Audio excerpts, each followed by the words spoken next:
folks, Matt Easton here, Scholar Gladiatoria. So I'm going to try and be as concise as possible in this video. A lot of people ask about historical footwear and how it changes how we fence in historical fencing.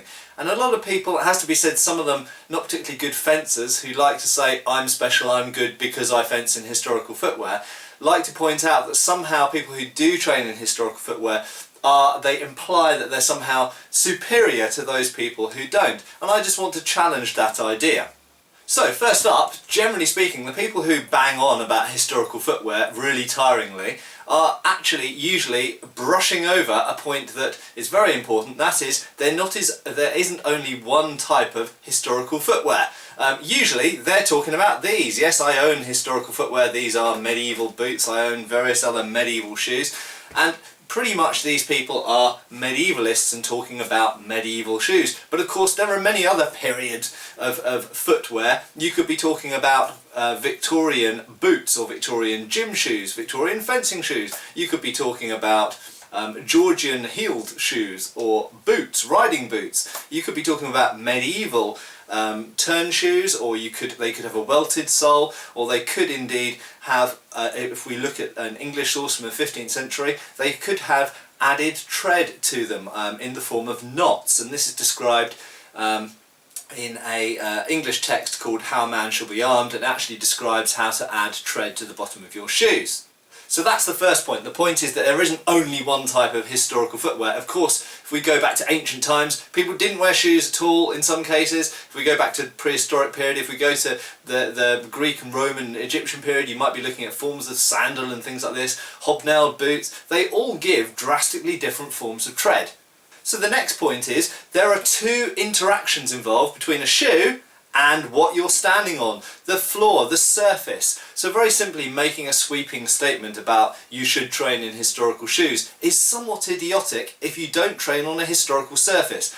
Most of us who run HEMA clubs train in gym halls, and believe it or not, gym halls with their highly polished and sometimes sprung floors are totally unlike historical floors that people used to fight on. And remember that the surfaces that people trained on were very often, historically just as now, very different to the surfaces that they actually fought on. So someone who went to a fencing hall may train on a wooden surface, floorboards for example, or it might be a beaten earth surface, a clay type surface, or it might be some form of sand or something like that if they're training in barriers or indeed in a gladiatorial environment. So they might train on one surface, but when they fight on a different array of surfaces. They might fight on cobblestones, or they might fight on grass. It might be wet grass, it might be dry grass, it might be sand, it could be in a river. So quite clearly the surface that you train on and the surface that you fight on could be entirely different, and the surfaces that we train on now are usually and very often different to the surfaces that people used to train on then. Probably the most common crossover, the common overlap, is, let's say, grass. So the next point to pick up on that, growing out of that, is that historical fighting surfaces, be it a room with floorboards or be it a wet, slippery battlefield, can be vastly different in the traction that they give you. And in many situations, what shoe you're wearing, and this is based on personal experience I'm talking, what shoe you're wearing often doesn't make very much difference. For example, if I wear modern running shoes on a muddy field, my traction is pretty awful regardless of the fact that I'm wearing modern training shoes. If I put medieval turn shoes on, my traction isn't really any worse. If I'm on a wet, muddy, slippery field, it's going to be wet, muddy and slippery. And I have fought what we call Martial Challenge, which is a sort of HEMA duel with a friend of mine, and we fought on what was a mixture of wet grass and gravel, and we were wearing modern shoes and we fell all over the place. So the fact that we were wearing modern shoes, supposedly with better traction, didn't really make any difference whatsoever because we fell everywhere anyway. The final point I want to make, and I hope I've kept this concise enough, is very simply that most of us who fence regularly actually train in shoes which are not too dissimilar to the historical shoes that we use in the periods we're studying. For example, the training shoes that I most regularly fence in are actually smooth-soled and have no heel. If you look at most fencing shoes, they have a minimal heel, and equally they don't have great big treads on them or anything like this, and very often we're on relatively slippery surfaces. So let's take my personal experience. I train in completely flat with no heel training shoes which have virtually no tread at all, so they're pretty similar to medieval shoes in that sense. They're very light. I prefer, and I would advise anyone, to fence in the lightest shoes you can possibly get.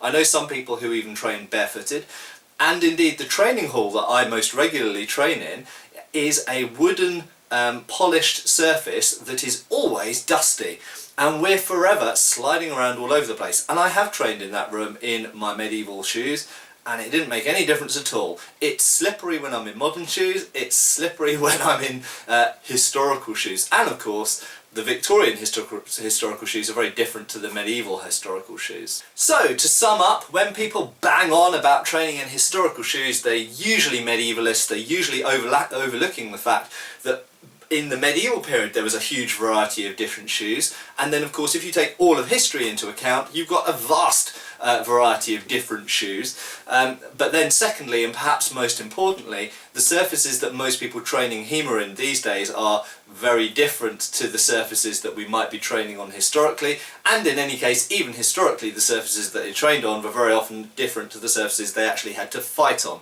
And lastly, very often the shoes and the situations that we fence in now are slippery anyway. So frankly, I think people make far bigger deal out of it than they need to. Cheers folks. Thank you for watching. Please subscribe, follow us on Facebook. You can buy t-shirts through Spreadshirt, support us on Patreon, or follow us on Pinterest. Thank you.